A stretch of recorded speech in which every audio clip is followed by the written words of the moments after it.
Hujan, karya autor Neneng Susanti. Episode ke-63. Selamat mendengarkan. Hujan masih merengut kesal saat mendengar sang suami mengatakan jika ia adalah mantan teman. Sungguh di luar dugaannya. "Lu napa sih? Marah sama gue di bagian mana?" tanya Air ketika dirasa istrinya itu belum menyentuh makanan mereka yang sudah tersaji di atas meja. "Oh, sadar ya kalau banyak salah." Air terkekeh. Rasanya ia baru saja membuat kesalahan baru. "Bosen tahu gak sih? Tiap kemana-mana pasti ketemu sama pacar lu, mantan lu, sampai mantan gebetan lu." Ketus Hujan yang mengungkapkan apa yang selama ini mengganjal dalam hatinya. "Yang penting gak ketemu sama Ma dulu," jawab Air santai. "Berani kawin lagi?" tanya Hujan. Air menggelengkan kepalanya dengan cepat. "Satu aja udah pusing, galak banget," kekehnya. Air yang terus merayu dengan segala gombalan mautnya akhirnya bisa bernapas lega saat Hujan perlahan menghabiskan makanannya sedikit demi sedikit hingga habis tak bersisa. Karena hari beranjak malam, mereka pun memutuskan untuk pulang. "Jan, ke kosan yuk bentar," ajak Air sebelum beranjak dari duduknya. "Ngapain? Udah malam loh, Ay." "Ada perlu sebentar, gak apa-apa ya, janji sebentar doang kok," pinta Air pada sang istri, yang akhirnya dijawab anggukan kepala. Keduanya bergegas keluar resto yang ternyata semakin malam semakin ramai pengunjungnya. Kini mereka sudah ada dalam mobil, bersiap membelah jalan ibu kota menuju kos-kosan milik Air yang kebetulan tak jauh. Hanya butuh waktu 15 menit, akhirnya mereka sampai. Air langsung memarkirkan mobilnya di tempat parkiran yang memang sudah disediakan untuk para penghuni dan tamu agar kendaraan mereka aman. "Yuk turun," ajak Air. Hujan tersenyum kecil saat matanya menatap bangunan bertingkat itu. Bagaimanapun ia tak bisa melupakan kejadian saat ia dan sang suami kembali tertangkap basah ada dalam sebuah kamar sedang berpelukan. "Jan, kok bengong?" tanya Air yang membuyarkan lamunannya. "Hah? Enggak," jawabnya tergagap karena kaget. "Mau turun gak? Gue ada perlu sama Mang Jajang." Hujan mengangguk sambil melepas seatbeltnya. Air langsung turun sembari menggandeng tangan istrinya menuju pos penjaga. Di sana ada seorang security yang biasa menjaga kos-kosan miliknya. "Mang, ada apa?" tanya Air pada pria parubaya itu yang berdiri sedikit menunduk. "Maaf Den, saya ada sedikit perlu sama Den kakak," ucapnya dengan begitu pelan. "Iya, ada apa? Ngomong aja," kata Air yang masih menunggu Mang Jajang mengutarakan isi hatinya. "Istri saya tadi pagi jatuh di kamar mandi.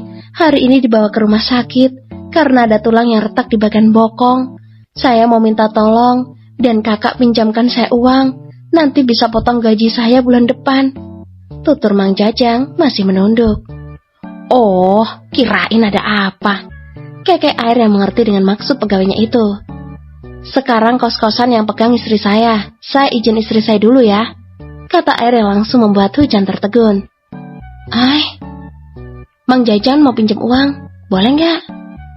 tanya Air pada gadis di sebelahnya itu. Hujan langsung mengangguk sambil memberikan senyum terbaiknya. Tak ada yang lebih membuat seseorang bahagia selain dihargai, status, dan keberadaannya. "Boleh?" tanya Air memastikan. "Boleh, Ay, boleh banget," jawab Hujan. Setelah Air menanyakan nominal uang yang dibutuhkan Mang Jajang, ia pun segera merogoh kantong celana untuk mengeluarkan dompetnya. Diberikannya beberapa lembar uang kertas pada Mang Jajang, tepat di hadapan sang istri. "Segini aja cukup nggak?" tanya Air lagi. "Cukup Den, terima kasih banyak, nanti bisa langsung potong gaji saya saja ya," tutur Mang Jajang merasa terharu. "Nggak usah dipikirin Mang, nanti bisa bertahap dipotongannya, nggak harus sekaligus. Nanti buat biaya sehari-harinya nggak ada." Hujan yang sedari tadi diam akhirnya ikut memberi saran. "Iya kan, Ay?" tanyanya pada sang suami. "Iya, sayang." Episode ke-64.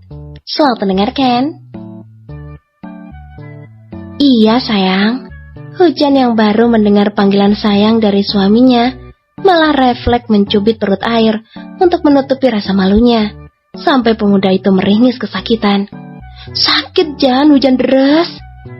Sayang apa tadi? Tanya hujan dengan kedua pipi yang sudah merah merona. Sayang burung, sayang nyumak, sayang nasi, sayang stop. Hujan menghentikan ucapan konyol suaminya itu. Hatinya yang tadi berbunga kini kembali meredup. Rasa kesal mulai menjalar sampai ke ubun-ubunnya. Ia yang sudah hampir mau melangkah pergi langsung dicekal oleh air. Sarang heo, bisik sang suami, menghentikan detak jantungnya sekian detik. Entah ini serius atau tidak, namun nyatanya mampu mengembalikan senyum di wajah cantik hujan.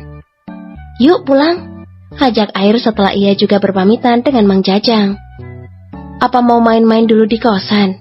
Koda air sambil mencium pipi hujan. Enggak, pulang aja, tolak hujan. Seharian kuliah, kemudian langsung ke resto dan kini ada di kosan. Ia rasa sudah cukup. Sekarang saatnya ia mandi dan istirahat. Bentar Jan, tanggung ada di sini. Enggak kita main-main di rumah aja ya. Rayu hujan karena tak ingin berdebat panjang. Janji ya, gue mau berkebun, keke air. Dengan rasa tak sabarnya ia langsung merangkul hujan menuju mobilnya. Hujan yang mulai bosan menunggu hanya bisa mengumpat kesal dalam hati saat melihat suaminya berbincang dengan beberapa penghuni kos yang tadi menyapa mereka sebelum masuk ke dalam mobil.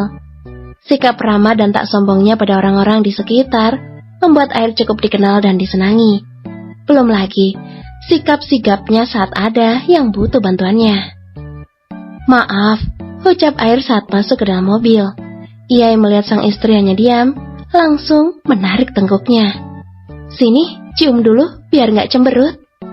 Hujan yang sudah lelah dan mengantuk hanya pasrah saat bibir randomnya disentuh sang suami. Lumatan yang tadinya begitu lembut kian menuntut saat perlahan hujan membalas ciumannya. Gadis itu ternyata ikut hanyut dalam permainan suaminya yang kini semakin pintar dan liar. Tangannya yang tak mau diam membuat hujan menggelinjang geli namun tetap menikmati. Kosan yuk, nggak tahan Jan, pinta air dengan sorot mata memohon. Hujan mengangguk kecil sebagai tanda yang menyetujui permintaan sang suami yang sudah sangat menggebu dengan napas beratnya.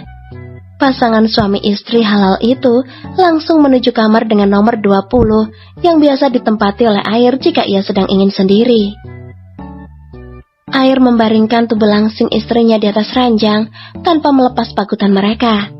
Lidah yang bermain liar tak memecah fokus pemuda itu untuk melepas apa yang masih mereka kenakan saat ini.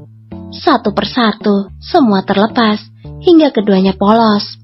Kebiasaan air yang kadang membuat hujan kesal adalah ia akan melempar semua bantal dan selimut yang ada. Karena air tak suka jika hujan menutupi tubuh mulus putihnya itu di hadapannya. Air begitu mengagumi dua bukit kembar milik sang istri yang membusung bagai menantang untuk ia jelajahi. Belum lagi kebun kecil yang terdapat rumput yang tak begitu rindang membuat ia selalu tergoda untuk terus menyiramnya agar subur. Permainan dimulai dengan ritme pelan, yang lama-kelamaan malah menjadi hentakan-hentakan tak beraturan. Air yang selalu betah berlama-lama berada di ceruk leher sang istri, akhirnya tersentak kaget saat melihat hasil karyanya yang kali ini berbeda dari biasanya. Mampus, gue bikinnya kegedean.